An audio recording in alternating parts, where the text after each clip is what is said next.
욥기 22장 1절에서 30절입니다. 키워드는 엘리바스의 결론, 엘리바스의 잘못, 확증 편향입니다.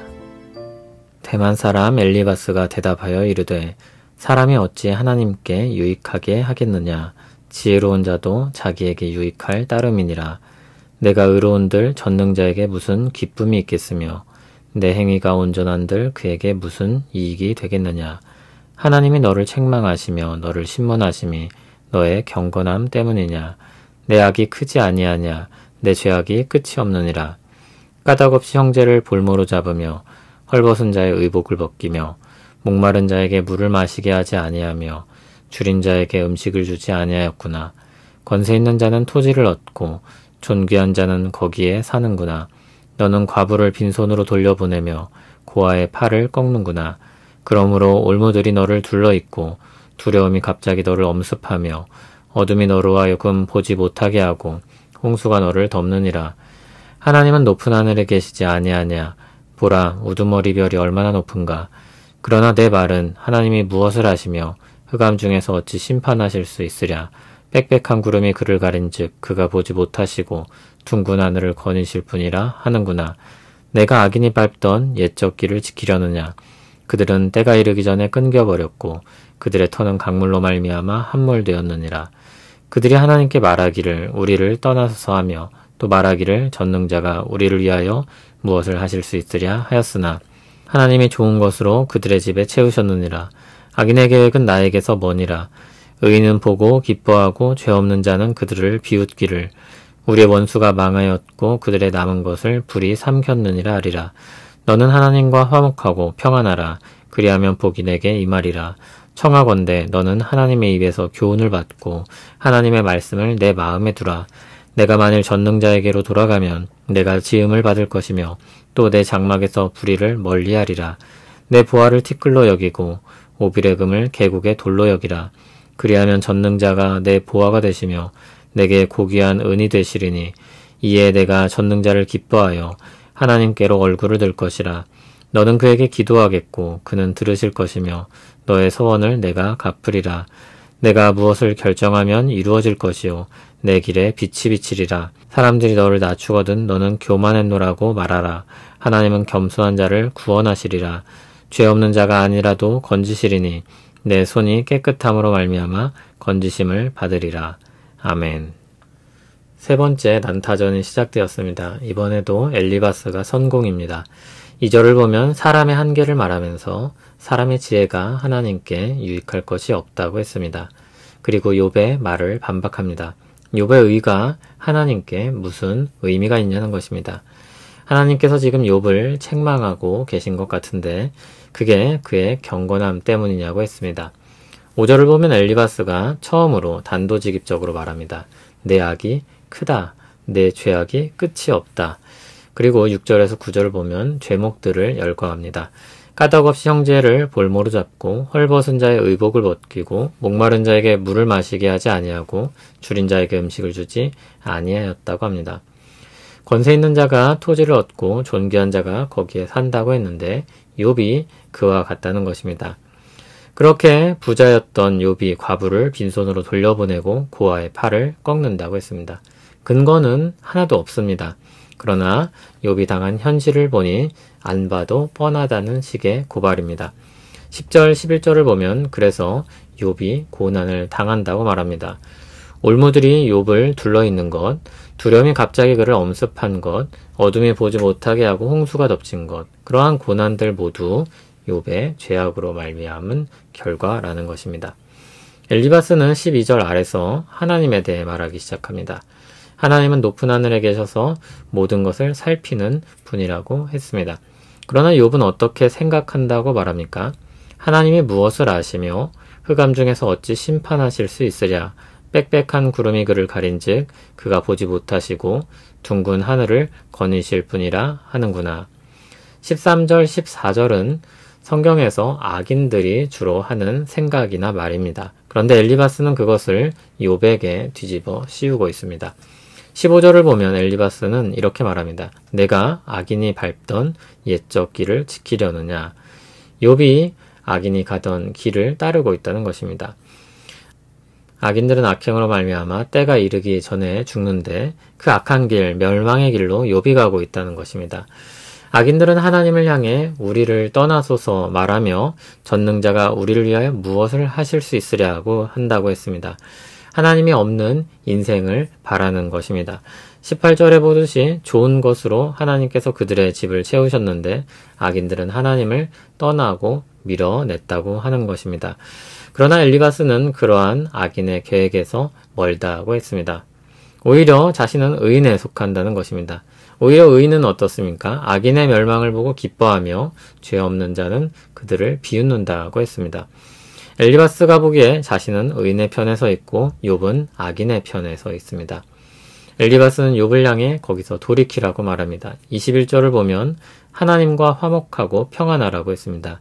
22절에서는 하나님의 말씀으로 교훈을 받으라고 했습니다. 23절에서는 그렇게 돌이키면 하나님께서 회복시켜 주실 것이라고 말합니다. 그리고 24절, 25절에서는 재물을 들어 회개할 것을 말합니다. 그의 보화를 티끌로 오빌의 금을 계곡의 돌로 여기라고 했습니다. 그것을 향한 탐심을 버리라는 말처럼 보입니다. 그런데 25절을 보면 보화와 금을 소중히 여기지 않을 때 하나님께서 그의 보화가 되신다고 했습니다. 그러므로 24절은 재물을 우상시하는 것으로부터 떠나라는 이야기입니다. 그렇게 회개하면 전능자를 향해 기뻐하며 얼굴을 들 수 있을 것이며 그때는 관계가 회복되어 욥이 기도하면 하나님께서 들으실 것이라고 말합니다. 응답된 기도들로 말미암아 그는 그의 서원을 갚고 감사할 것이라고 했습니다. 28절을 보면 더욱 회개의 복이 고조됩니다. 무엇을 결정하면 그것이 이루어지고 그의 길에 빛이 비칠 것이라 했습니다.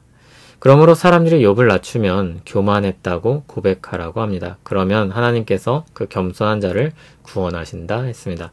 30절은 번역이 어려운데 크게 두 가지 해석으로 나눠볼 수 있습니다.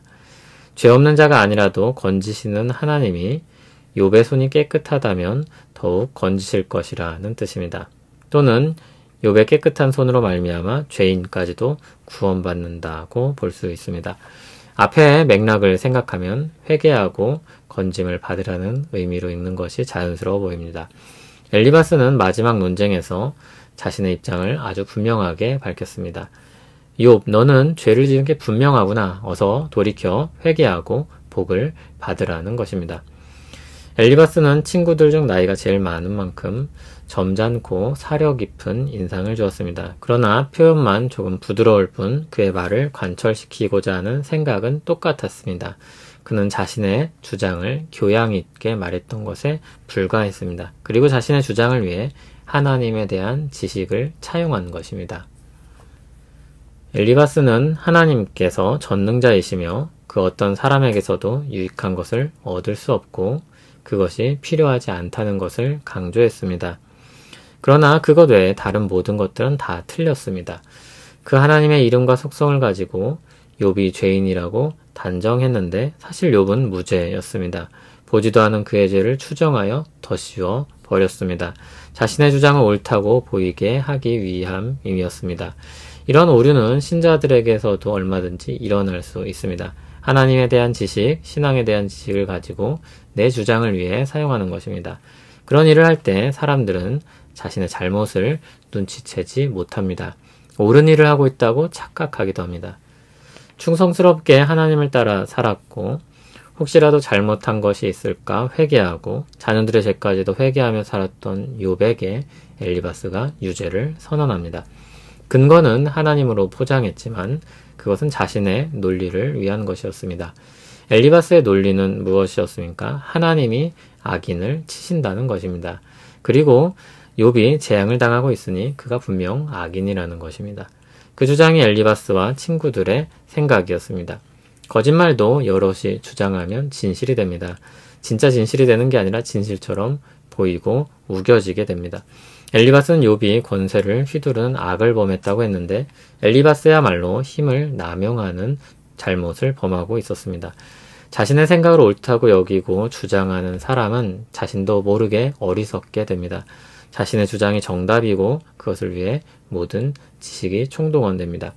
하나님에 대한 지식까지도 그 일을 위해 수종됩니다. 그러나 그것은 정확히 하나님을 떠난 사람이 가지는 죄악된 본성의 모습입니다. 엘리바스는 하나님 앞에 범죄하고 있습니다. 회개하라고 외치는 엘리바스야말로 회개해야 할 사람입니다. 엘리바스는 하나님에 대한 지식을 가지고 있고 경험과 연륜이 쌓인 사람입니다. 한 지혜 전통에 속해 있기도 합니다. 그의 말을 지지하고 함께하는 친구들도 있습니다. 그는 논리정연하게 말합니다. 오늘 본문을 보면 재앙은 하나님의 징계로서 욥이 유죄인 것이 분명하다고 했습니다. 그리고 그가 지었다고 추정하는 죄들을 나열합니다. 하나님에 대한 욥의 잘못된 생각을 비판합니다. 그리고 의인에게 임할 복을 제시하며 회개를 촉구합니다.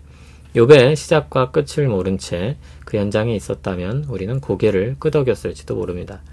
엘리바스의 말은 교양 있고 점잖은 지식인의 말처럼 보이기도 합니다. 법정 드라마에 나오는 검사처럼 보이기도 합니다. 그러나 이 이야기에서 선한 편에 선 사람은 엘리바스가 아니라 욥입니다. 엘리바스와 같이 지혜로운 사람이 어떻게 이렇게 어리석은 말을 그럴듯하게 하게 되었습니까?